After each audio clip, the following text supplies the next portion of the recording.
Hi, welcome back to RPTV Weekly News Show. My name is Fred and my co-hosts are Kedar, Dylan, Jabin, and Victoria.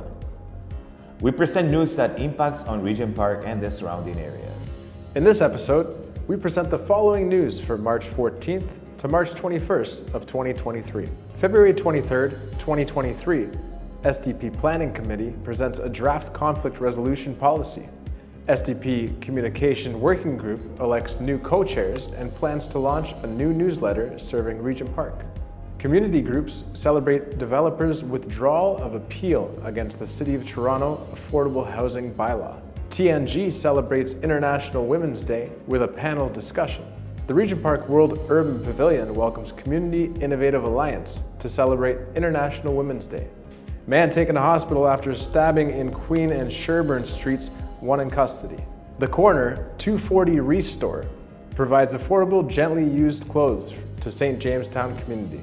TCHC's Community Safety Unit, in partnership with Toronto Police, Project Hope, raises $112,000 in aid to support victims of devastating earthquake in Turkey and Syria. COVID-19 and vaccination update. The City of Toronto marks the third anniversary of the COVID-19 pandemic with commemorative gathering at public art installation, The Burn, and events and jobs in Regent Park. February 23rd, 2023, SDP Planning Committee presents a draft conflict resolution policy. The Regent Park Social Development Plan, also known as the SDP, is a community-wide initiative aimed at fostering unity and togetherness among all the different residents and stakeholder groups in the community. The Social Development Plan is built around 4 areas of priorities of the SDP. Each priority is represented by a different working group. The SDP working groups are safety, communications, employment and economic development, and community building. In addition to the 4 working groups, there is an SDP Planning Committee that meets weekly to help guide the activities of the SDP. The February 23rd meeting was chaired by Greg Gary, the Executive Director of the Kiwanis Club and the SDP Agency Co-Chair. The primary agenda was a report by the Culture Task Group on their progress in developing a conflict resolution policy. The task group was led by Joel Klassen from YSM, who presented a draft document of the policy. According to Joel, the SDP conflict resolution policy is to be used as a guide for SDP members who find themselves in conflict with each other. It is not intended to be used as a complaint process. The document aims to support people to understand each other better and come to agreements. Joel summarized the key principles and the values underlying the conflict resolution process. Joel presented 3 essential principles that members should consider when working through conflict. In the Social Development Plan community, we understand that conflict will arise among our members as a natural part of people working together. We want to build a culture among us where we all agree that it is not wrong to be in conflict with others. When managed well, it is possible for conflict to lead to groups working better together. When conflicts become stuck, we recognize that they can have repercussions both for individuals involved and for the wider network.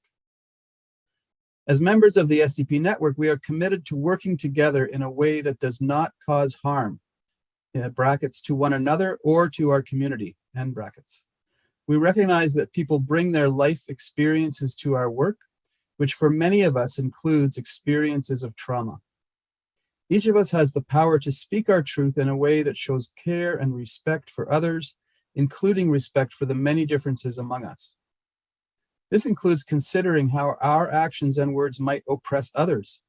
When in conflict, we strive to see it as an opportunity to learn from each other and to grow. We do not use conflicts as opportunities to exert power over one another. We are accountable to ourselves and to each other. Joel presented 3 essential principles that members should consider when working through conflict. 1. Self-accountability. When you have an issue with another person, or when another person has an issue with you, consider whether you may have contributed to the issue. Are there any changes that you can make within yourself? Number 2, mutual accountability. If a person brings a concern to you, be open to hearing it and responding from an open stance.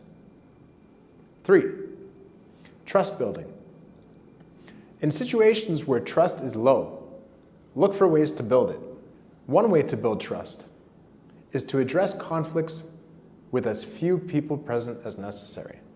Engaging in conflict with a large number of people present can make addressing the conflict more challenging. Following the introduction, Joel presented a chart describing a variety of ways that members can move through conflict. The chart was based on 3 scenarios. Number 1, both or all parties are willing to talk to each other, in which case members set aside time to listen and speak to each other, one or more at a time, out of a mutual willingness to come to an understanding. Number 2, not all parties are willing to talk to each other, in which case those that wish to speak turn to another member of the network or community as a neutral person to seek ways to engage each other. Number 3, no parties wish to talk to each other, and in the case, the conflict continues to hinder the group. The group leads or offers a formal process with a neutral third party, or the group leads offers to bring together larger circles with an agreed on facilitator to hear concerns of both parties and create space for all members of the circle to speak about how the conflict is affecting them. Lastly, if no solution to the conflict can be agreed upon, and the work of the group continues to be hindered, the situation will be addressed through the Code of Conduct, which is currently in process of development.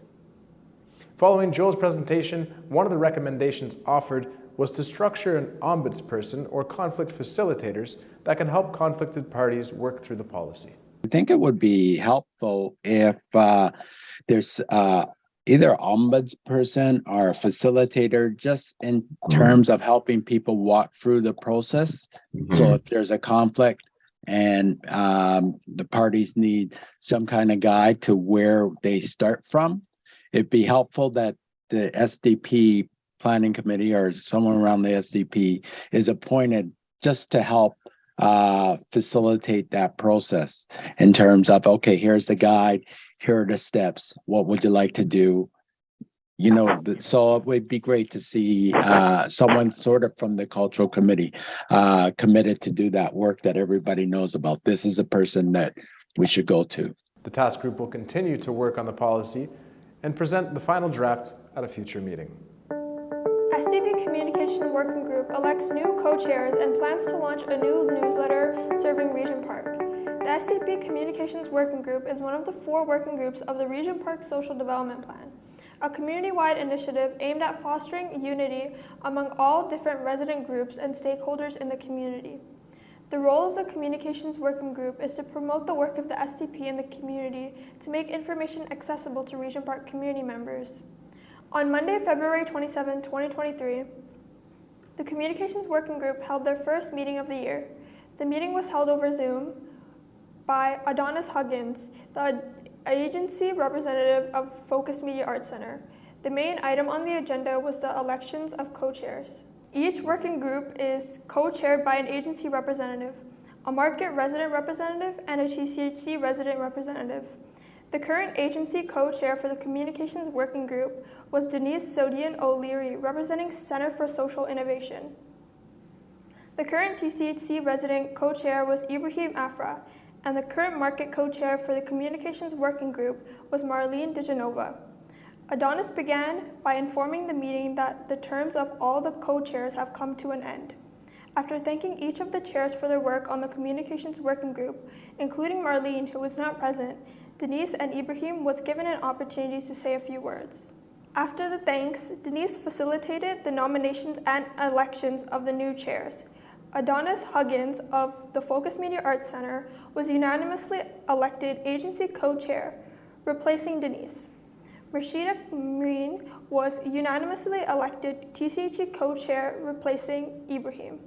Unfortunately, none of the market residents present at the meeting felt they had the time to take on the role of market co-chair, which meant that Marlene will currently remain in the role. The group welcomed the new chairs. After the elections, the group heard brief reports from each of the project areas of the Communications Working Group. Denise reported on the Regent Park monthly e-newsletter by announcing that the Focus team will be taking over the newsletter project from CSI and inviting Adonis to share more. The new e-newsletter will be named Cash the Flava in homage to the newsletter produced by Focus that once served the Regent Park community from 1993 to 2011.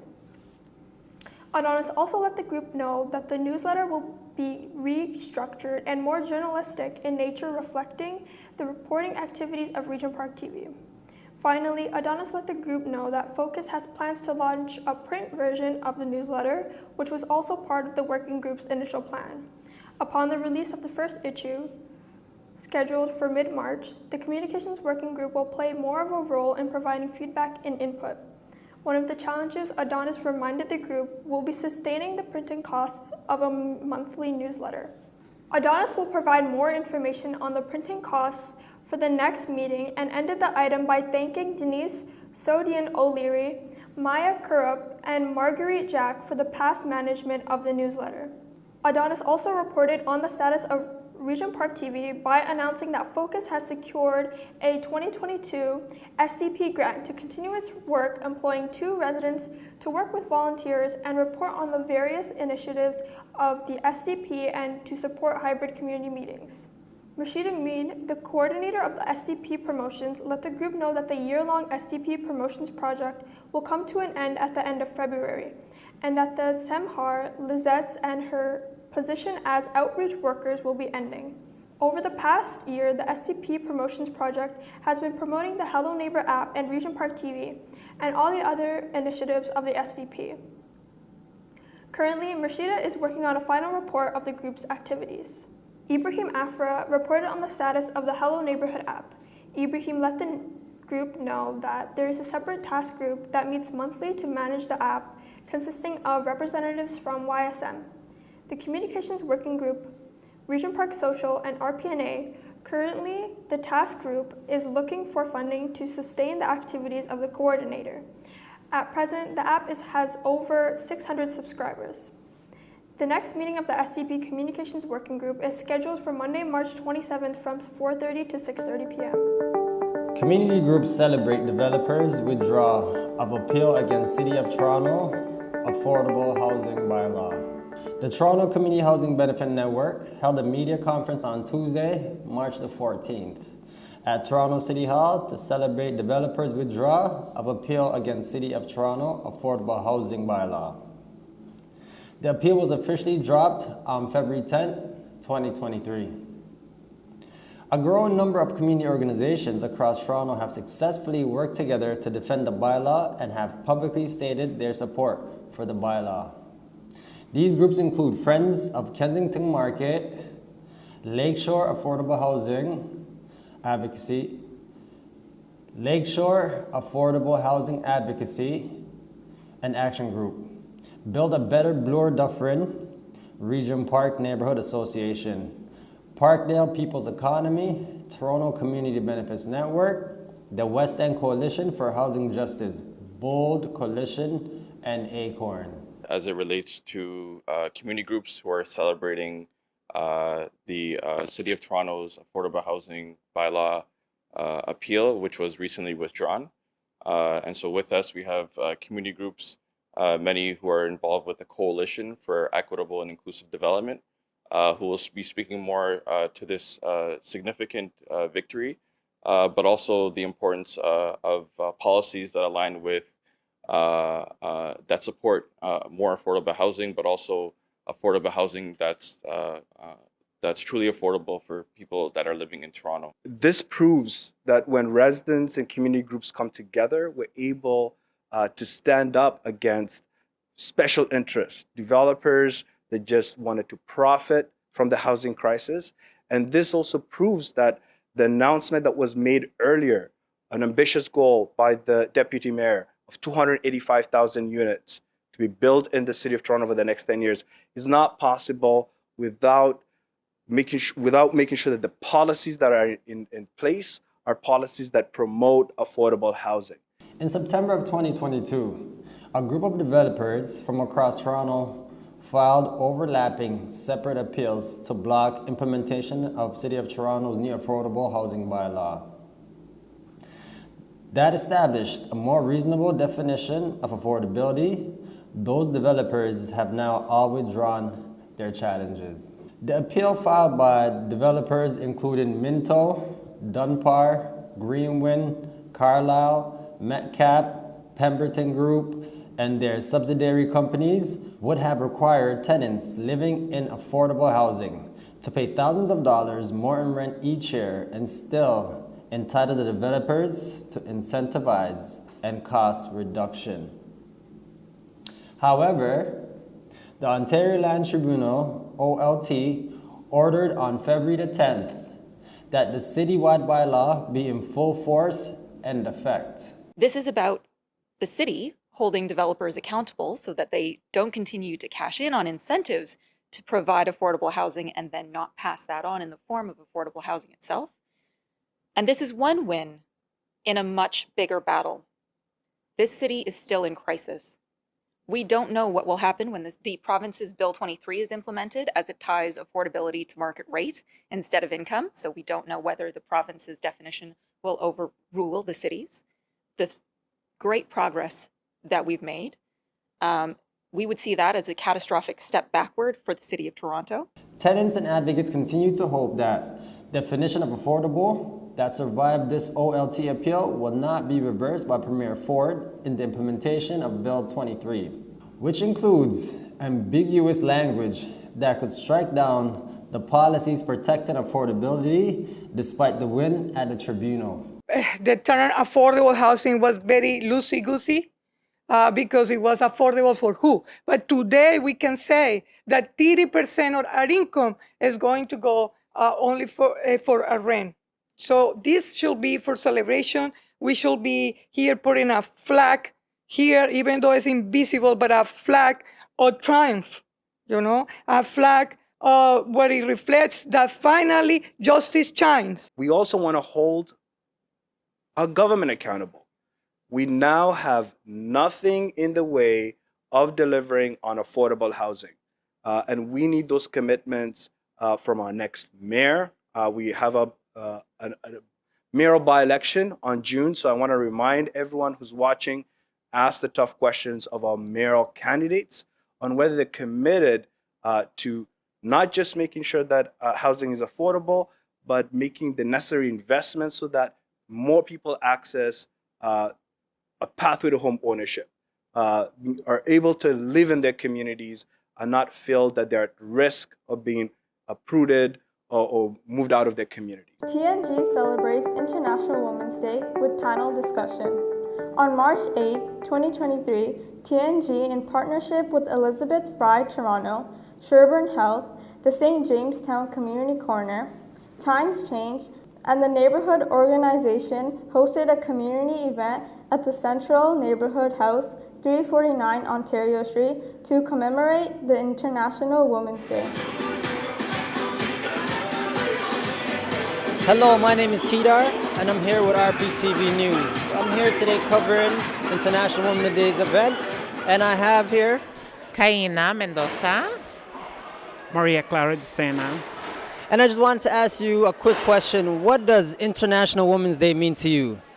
International Women's Day is still a fight. It's still a struggle. Many women, gender non-conforming people, two-spirited people are still fighting for their rights all over the world. We're still fighting for our rights here. If you look at the anti-trans legislation, the different barriers to healthcare access, even here in Canada, which is of course like the area that I work in, you see that there's so many people struggling. And most importantly, and most profound challenge is the struggle of the soul, the struggle for our community to assert itself and to feel good about itself. So that's for me, like for me, March 8th is not the only day that I care about women. It's not the only day I care for women. It's not the only day I think about women. I live this and I experience this every day. So it's just yet another day that maybe recognizes or elevates a little bit more what is the work we're doing and then actually allows us to promote it into the mainstream. But that does not mean that tomorrow I stop caring about women, because every day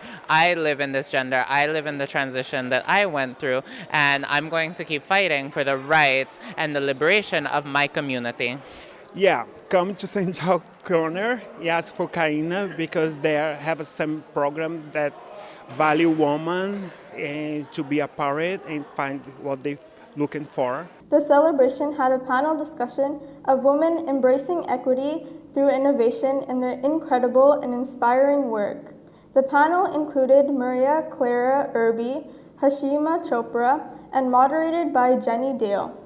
The event also had entertainment, refreshments, Zumba with Marcel, spoken words with Angelisa Ni, and lots of prizes to be won. My name is Tati from the St. Jamestown Community Corner in Sherbourne Health. And Tati, what does International Women's Day mean to you? It's such a big question, but I think one of the first things I thought of today when I woke up is the acknowledgement of the power and also persecution of femininity and femmehood and womanhood as a whole. I think so many people, not just cis women, identify with International Women's Day because when you have any ounce of, feminine power to you, a lot of times you can be alienated, you can face various forms of discrimination, but there's also such a strong power and strength to womanhood and femininity, and I think it's so important that today is a day of recognition, and it's just a starting place for us to make sure that the rest of the year we're celebrating the eons of womanhood that has brought us to where we are today as a society as a whole. I think International Women's Day is really multi-layered when it comes to the types of things that it means to me, it means to women, it means to really generally people around the world.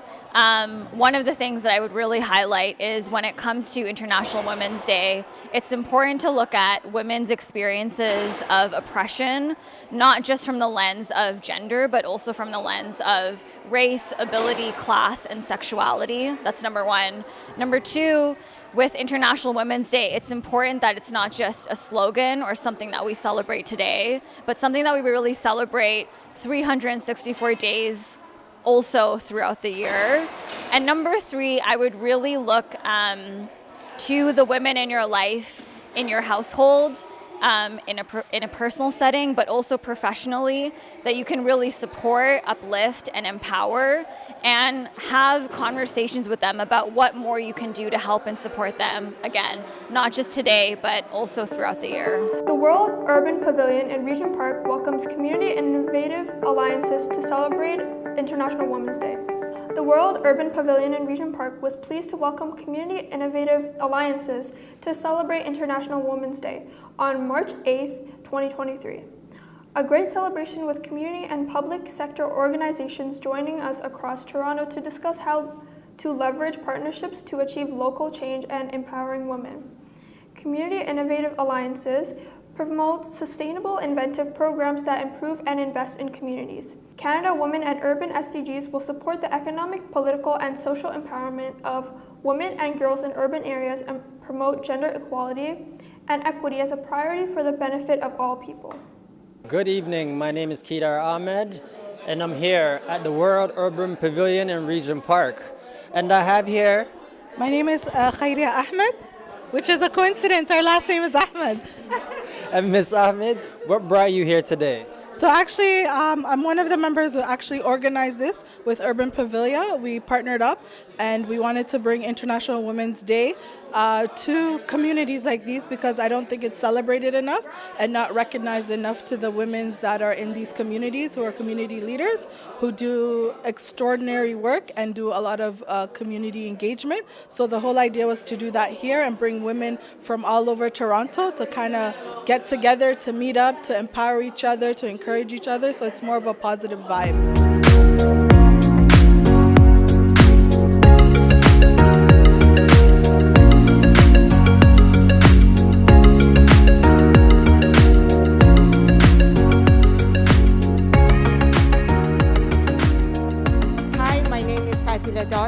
I'm head of the capacity building in World Urban Pavilion in Regent Park, and Daniel, it's powered with Daniel. Actually, this space is a knowledge exchange hub, and we running here different program and projects. One of the most important projects that we are running here as a flagship of the Pavilion project is Canada frontrunner of SDGs. Under that program, we are working to proceed with creating a platform for women, which is Canada Women and Urban SDGs. And under that platform, we try to bring women's activists, scholars, and also grassroots together to work and proceed the implementation of SDGs. The main focus is on empowering women in different aspects. Because this year is, the title of this year is the Women and Digital, Empowering Women in Digital and Technology. So we feel that this subject is very important for women to give them voice and to empower them and enrich their role in the community. And we think that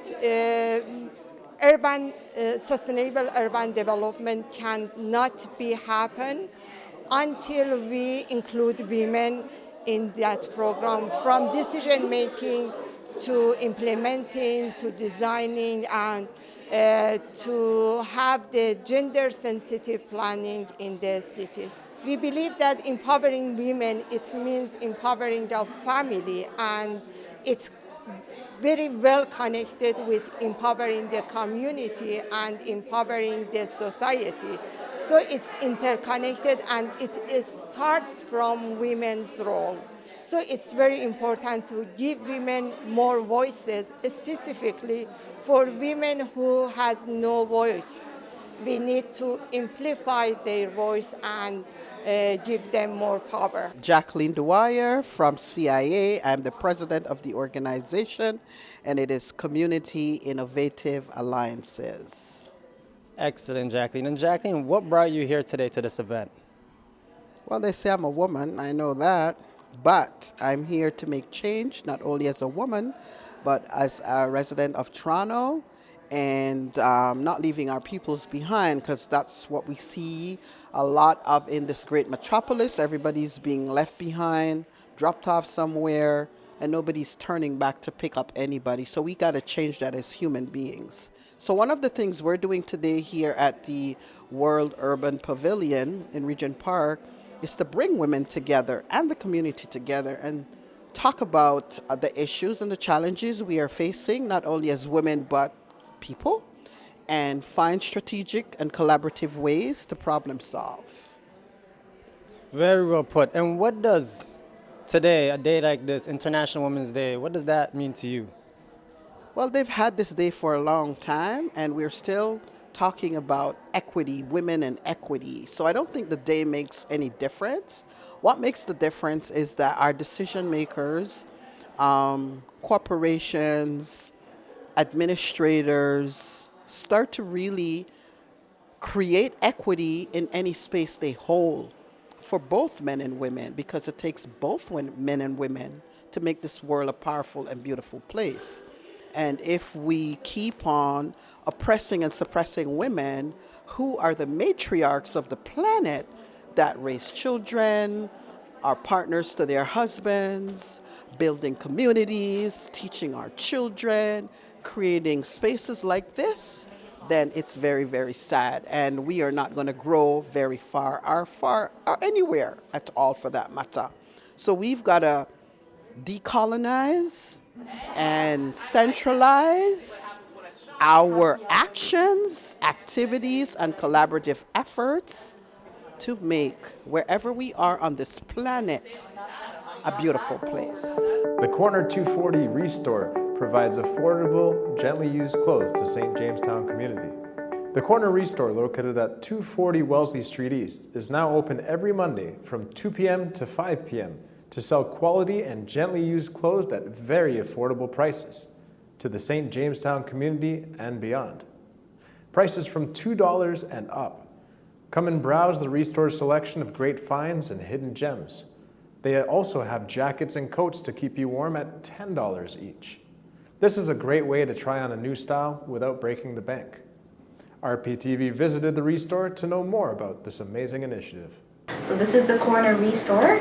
The Corner Restore, what we are doing is we're selling with very minimum cost, secondhand, or we can say vintage clothes.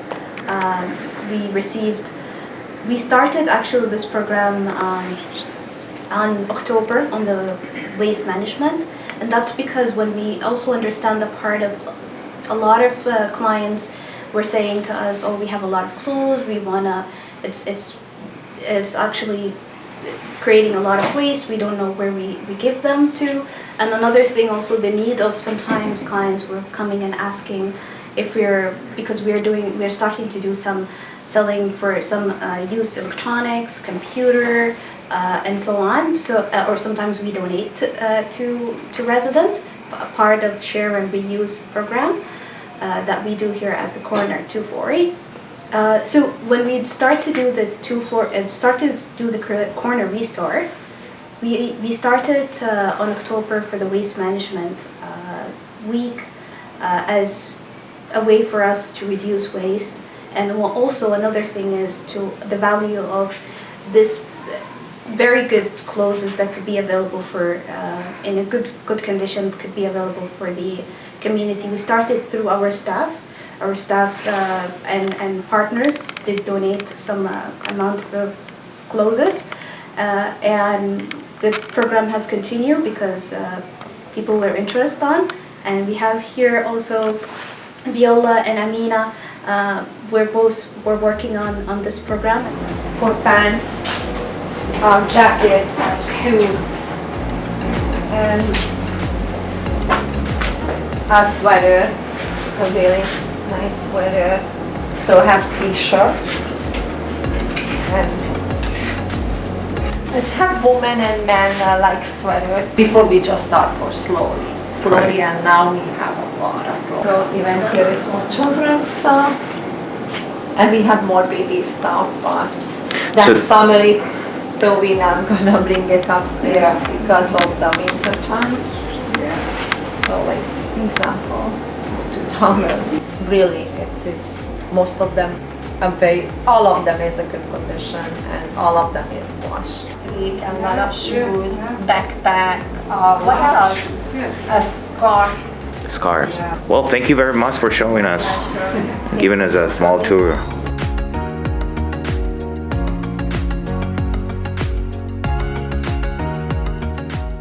Man taken to hospital after being stabbed in Queen and Sherbourne Street. One person is in custody. Toronto police say a man has been taken to hospital after being stabbed in the downtown area on Tuesday morning, March 14, 2023. Emergency crews were called to Queen and Sherbourne Streets at around 7:23 a.m. for reports of a stabbing. Police said a man was stabbed and another person has been arrested and is in custody. The victim, a man in his 40s, was taken to hospital in serious but non-life-threatening condition, paramedics said. Anyone with information is asked to contact the police. TCHC's Community Safety Unit, in partnership with Toronto Police Project Hope, raises $112,000 in aid to support victims of devastating earthquake in Turkey and Syria. In the wake of the recent devastating earthquakes in Turkey and Syria, TCHC's Community Safety Unit officers partnered with Toronto Police Project Hope in raising more than $112,000 in aid, such as clothing, tents, baby formula, diapers, and other essential items. These items were delivered to the Turkish Federation and Turkish Consulate, where they were packed and sent to Turkey via Turkish Airlines. Toronto Police Project Hope was launched in August 2021 to help Afghan refugees immigrate into Canada after the Taliban took over. COVID-19 and vaccination update. City of Toronto marks 3rd anniversary of COVID-19 pandemic with commemorative gathering and public art installation, The Burn. The City of Toronto marked the 3rd anniversary of the start of the COVID-19 pandemic with the commemorative gathering on Nathan Phillips Square, Saturday, March 11th. Starting at sunset, the commemorative gathering included an Indigenous welcome, ancestral acknowledgement, and formal remarks, a moment of silence to acknowledge friends and loved ones lost, a special appearance by Juno Award-winning singer and songwriter Julie Black, a water-themed integration zone in the City Hall Rotunda featuring 24 hours of wellness programming such as sound baths, meditation, and movement. The commemorative gathering is a culmination of the Burn Vessels Tour to provide communities across the city an opportunity to set intentions of love and healing. These intentions are marked on cedar spears for burning. Cedar spears were distributed during the commemorative gathering, and participants were invited to interact with 3 fire pits dedicated to letting go, transformation, and new beginnings. To our events as they look down and where evidence was important in the people taking decisions, were truly important that they be respected. I think tonight I also want to acknowledge the toll that COVID-19 has taken on behalf of Minister Rodriguez. He really felt that this reopening fund, which has made the installation possible, was created to honor the people and organizations. Sorrow, but if we are wise, we'll know that they're trying to be your bedroom pet no more. She's not trying to beg for anybody, my God.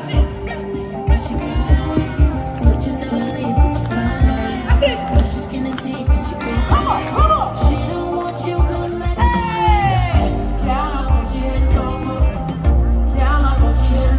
This is our opportunity to celebrate the lives we have right now. Let me hear you scream.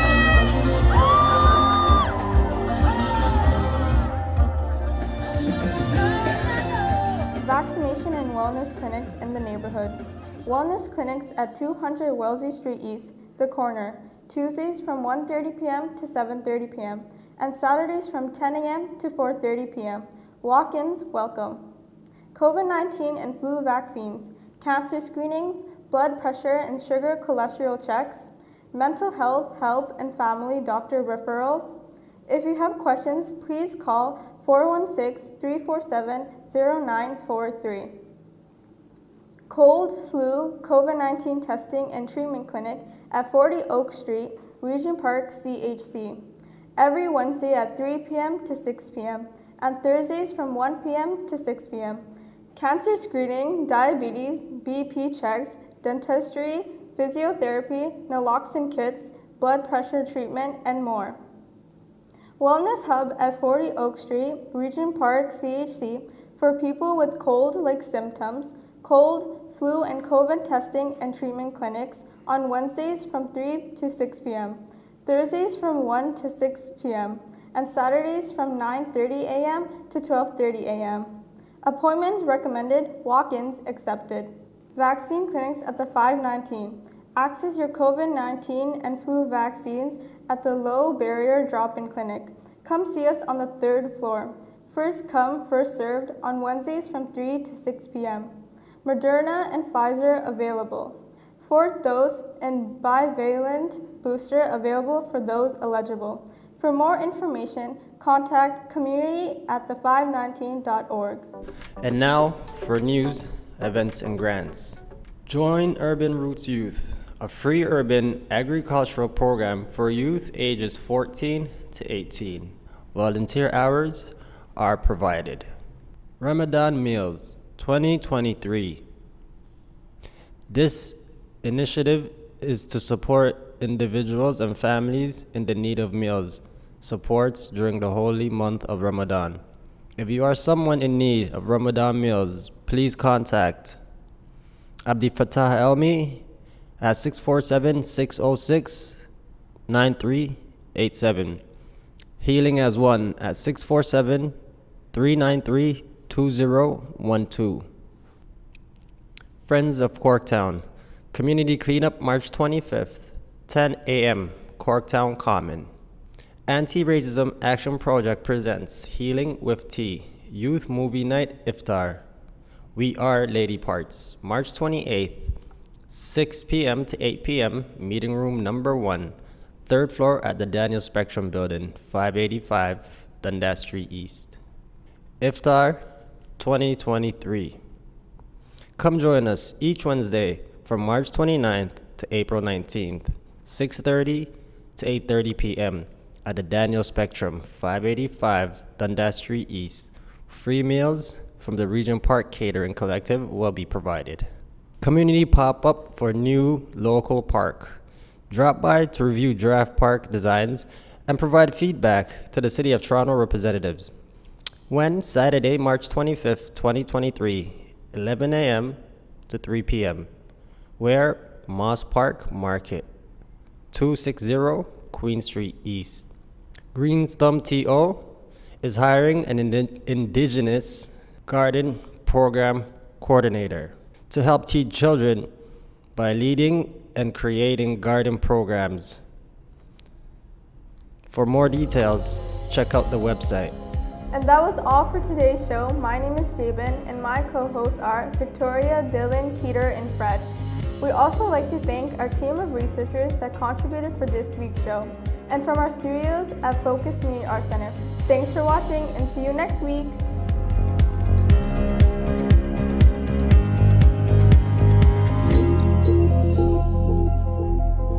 Don't forget to like, comment, share, and subscribe to our YouTube channel. And please follow our social media platforms. For more information, check out our website.